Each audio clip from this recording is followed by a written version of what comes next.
গোটেই দিনটো ঘৰত সোমাই সোমাই আমনি লগাত মই আৰু মোৰ হাজবেণ্ড বাঘমৰালৈ বুলি ওলাই আহিলোঁ। আহি দেখিলোঁ চাওকচোন কিমান ধুনীয়া পৰিৱেশ নহয়। মানে এইফালে বাঁহীও বজাই আছে আৰু এইফালে মানে পৰিৱেশটো খুব সুন্দৰ। দিনত অহা হ'লে আৰু ভাল লাগিল হয়, কিন্তু দিনত আহিবলৈ মানে যিহে গৰম পৰিছিলে ওলাবলৈ মনেই নাযায়।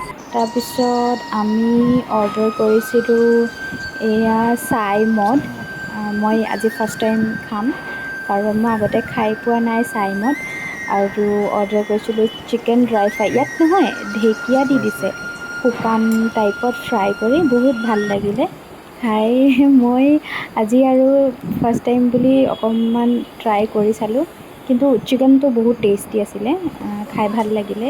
মানে ঢেকীয়াটো মেইনলি চব্জিবিলাক বেছি ভাল লাগিলে খাই। তাৰপিছত খাই বৈ আৰু ঘৰলৈ বুলি উভতি আহিলোঁ আৰু এয়াই আৰু আজিলৈ বাই বাই।